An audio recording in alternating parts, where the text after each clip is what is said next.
Salam sigap dan shalom.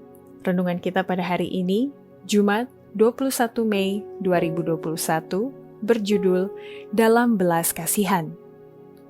Ayat intinya terdapat di dalam Matius 14 ayat 14. Ketika Yesus mendarat, ia melihat orang banyak yang besar jumlahnya. Maka tergeraklah hatinya oleh belas kasihan kepada mereka, dan ia menyembuhkan mereka yang sakit. Pena Inspirasi menuliskan yang dimaksud dengan judul renungan kita pagi ini, Dalam Belas Kasihan, dan ini yang harus menjadi landasan patron kita berpijak dengan menuruti teladan yang sempurna itu adalah sebagai berikut. Pertama, seseorang berada dalam belas kasihan surgawi bila mana dalam pelayanan orang itu, ia banyak bergantung kepada Kristus, sehingga prinsip Kristus menjadi prinsip kehidupannya. Setiap jiwa mempunyai individualitas. Setiap jiwa harus hidup dalam persekutuan setiap saat dengan Kristus. Karena ia mengatakan, di luar aku, kamu tidak dapat berbuat apa-apa.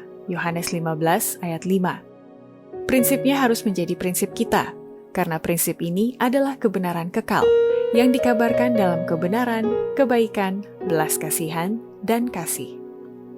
Kedua, seseorang berada dalam belas kasihan surgawi bila mana orang itu suka melakukan tindakan belas kasihan, kedermawanan, dan perhatian yang mendalam bagi yang malang, sehingga surga mencatat dan menyimpan pekerjaannya yang tepat itu. Kristus menghargai setiap tindakan belas kasihan, kedermawanan, dan perhatian yang mendalam bagi yang malang, yang buta, yang lumpuh, yang sakit, janda, dan anak yatim piatu, sebagaimana dilakukan kepada dirinya sendiri. Dan pekerjaan ini disimpan dalam buku catatan di surga dan akan diberi imbalan. Dengan kata lain, satu catatan akan ditulis dalam buku menentang mereka yang menyatakan pengabaian imam dan orang Lewi terhadap yang malang, dan mereka yang mengambil kesempatan keuntungan dari kemalangan orang lain.